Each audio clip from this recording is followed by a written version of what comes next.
Hello everyone, কেমন আছো সবাই? আশা করছি তোমরা সকলে খুব ভালো আছো। আমিও ভালো আছি। এটা 25 ডিসেম্বরের ভিডিও। তো আমি অনেক দিন দেরি করে ভিডিওটা দিচ্ছি, কারণ কিছু কারণে আমি খুব ব্যস্ত ছিলাম, যার জন্য ভিডিও এডিট করা হয়ে ওঠেনি। এখন বাজে সকাল 7টা। সকালে ঘুম থেকে উঠেই চলে এসেছি কিচেনে। আজকে আমরা যাব জামশেদপুর। জামশেদপুর হচ্ছে আমার শ্বশুর বাড়ি। তো আমি কাল রাতে মেথি পরোটা বানাবো, এই জন্য মেথি শাক দিয়ে আটা মেখে রেখেছিলাম আর কিছু ভেজিস কেটে রেখেছিলাম, কারণ ব্রেকফাস্টে আমরা খাবো হোয়াইট সস পাস্তা। আলুর দম বানিয়ে আমি হটপটে ফ্রিজে রেখে দিয়েছিলাম কাল রাতে। ওটা একেবারে যাওয়ার আগে ফ্রিজ থেকে বের করে নেব। আর এখানে দুপুরবেলা খাওয়ার জন্য আমি মেথি পরোটা বানাচ্ছি। আমরা বাই কার যাব। এই মেথি পরোটা আলুর দম দিয়ে লাঞ্চে আমরা খাবো।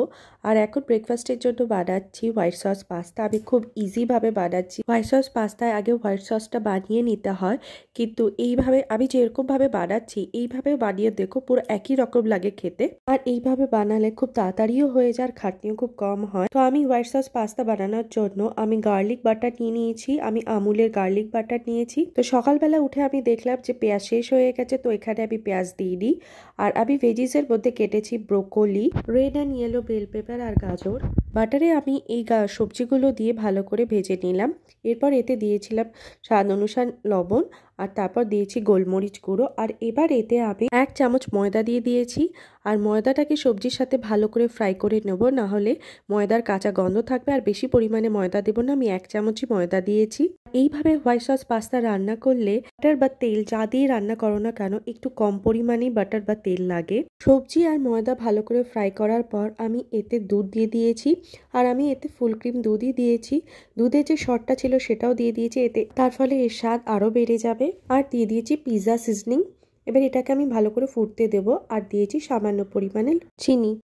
এরপর এটা ভালো করে ফুটতে দেব। তারপর এতে দিয়ে দেব পাস্তা। আর এটা যখন ঠান্ডা হয়ে যায় এটা খুব ঘন হয়ে যায়, এই জন্য এটা আমি খুব বেশি ঘন করব না। এটা আমি একটুখানি পাতলা পাতলাই রাখবো। তো আমি এতে এরপর দিয়ে দিয়েছি পাস্তা দিয়ে আমি কিছুক্ষণ ফোটাবো, খুব বেশিক্ষণ নয়, এই 3 থেকে 4 মিনিট আমি ফোটাবো। এই দেখো এটা ভালো মতো ফুটে গেছে, এটা ঘনও হয়ে গেছে। এরপর এতে আমি দিয়ে দিয়েছি চিজ স্লাইস। আমি এতে ওই 2টো মতো চিজ স্লাইস দিয়েছি। এতে চিজ দিলে এটা খেতে আরো বেশি ভালো লাগে। চিজ দেওয়ার পর 1 থেকে 2 মিনিট ফুটিয়ে আমি এটাকে নামিয়ে নেব। আর এই দেখো এটাকে আমি বেশি ঘন করিনি, কারণ এটা যখন ঠান্ডা হয়ে যাবে এটা এমনিতেই খুব ঘন হয়ে যায়। আর বেশি ঘন হলে এটা খেতে ভালো লাগে না। তো আমার হোয়াইট সস পাস্তা রেডি। এটা খেতে সত্যি অসাধারণ হয়েছিল। আমি তো এতে চিলি ফ্লেক্স আগের থেকে অ্যাড করিনি, কারণ রোদ্দুর বেশি ঝাল খেতে পারে না, যার জন্য আমি খাবারে অত বেশি ঝাল দিই না। এই জন্য আমি চিলি ফ্লেক্স অ্যাড করিনি আগের থেকে। আমি সামান্য গোলমরিচের গুঁড়ো দিয়েছিলাম। তো আমি খাওয়ার সময় এর উপর দিয়ে আমারটায় আর আমার হাজব্যান্ডেরটায় চিলি ফ্লেক্স দিয়ে দিয়েছিলাম। আমাদের ব্রেকফাস্ট হয়ে গেছে। আর এখন যত বাসন ছিল, এঁটো বাসন ছিল, আমি এগুলোকে সব ধুয়ে রেখে যাব।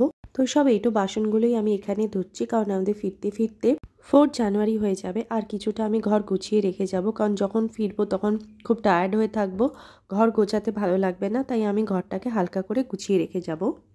আমাদের ব্রেকফাস্ট করে বেরোতে বেরোতে 11টা হয়েই গিয়েছিল। আর আজকে সকাল থেকেই মেঘলা করে রয়েছে।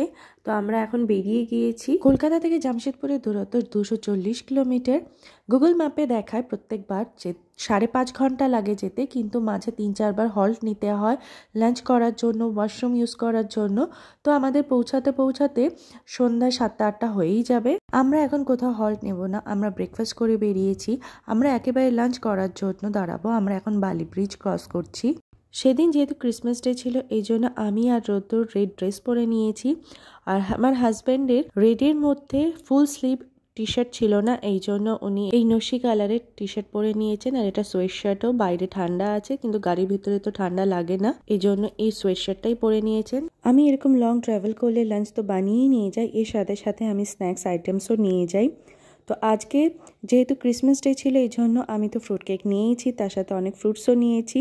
তো রোদ্দুর এখানে কেক খাওয়া স্টার্ট করে দিয়েছে। আর এই দেখো তোমাদেরকে দেখাচ্ছে যে ও কেক খাচ্ছে। তো চলো এখন অনেকটা পথ যেতে হবে। Cruising down the highway, windows down low. Sunset paints the sky in a fiery glow.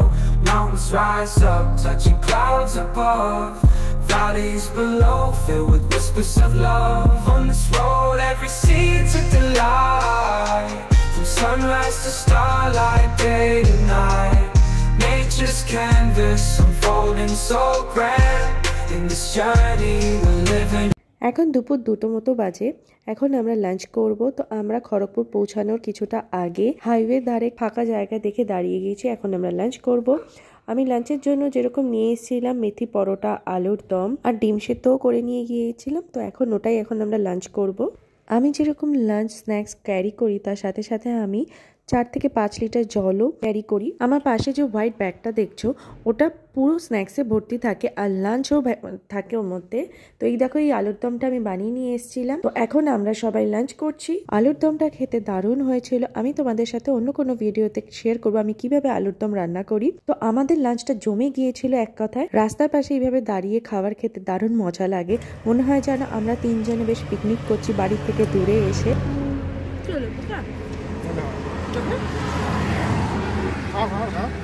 কানে কানে চলে গেলে জামা জ্যাকেট খুলে ঝাড়ো। City streets pulse with energy so bright. Neon signs flashing in the depths of night. Skyscrapers stand tall, reaching for the sky. As we pass by, with dreams flying high. No maps, no plans, just an open road. Wherever it leads, we'll happily go. আমরা এখন Kharagpur cross করছি। এখনো আরো অনেকটা পথ যেতে হবে। তো এখন বিকেল 5টা বাজে। ঋতুর অনেকদিন ধরে বলছিল যে ও কেএফসিতে চিকেন পপকর্ন খাবে, কিন্তু আজ আনফর্চুনেটলি খড়গপুরে যে কেএফসি ছিল সেটা বন্ধ ছিল। সেটাতে দেখলাম কনস্ট্রাকশনের কাজ চলছে। তো আমরা ঝাড়গ্রামের কাছাকাছি হাইওয়ে দিয়ে যেতে যেতে যে একটা রেস্টুরেন্ট পেলাম, রেস্টুরেন্টটা বেশ ভালোই। তো এখানে আমরা দাঁড়ালাম। রেস্টুরেন্টের অ্যাম্বিয়েন্সটা ভালোই ছিল আর কালারফুল লাইট দিয়ে ডেকোরেশন করা ছিল, দেখতে খুব ভালোই লাগছিল। তো আমরা স্ন্যাক্সের জন্য অর্ডার করেছিল ফ্রেঞ্চ ফ্রাইজ, চিকেন টিক্কা, ব্ল্যাক কফি আর রোদুরের জন্য লস্যি। রোদুর প্রথমে চিকেন পকোড়া বা চিকেন ললিপপ জাতীয় কিছু খেতে চাইছিল, কিন্তু পরে ও নিজেই বলে যে ও চিকেন টিক্কা খাবে আর লস্যি অর্ডার করলো।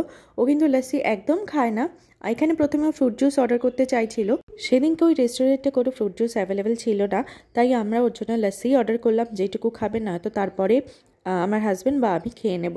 আর এখানে আমি যিনি ওয়েটার ছিলেন ওনাকে আমি বলছিলাম যে আমরা ব্ল্যাক কফি নেব, ওতে যেন চিনি না থাকে, সেটাই আমি ওনাকে বুঝিয়ে বলছিলাম। কফি হবে, কফি উইদাউট মিল্ক আর উইদাউট সুগার, মানে জাস্ট গরম জলে কফিটা ব্ল্যাক কফি যেটা মানে সেটা ঠিক আছে না। আচ্ছা কি পকোড়া কি ও কি তুমি কি খাবে, পকোড়া খাবে আর টিক্কা খাবে? টিক্কা, চিকেন টিক্কা আর ফ্রুট জুস। আমি লস্যি লাসি তুমি খাও না পুরোটা? লস্যি খায় না।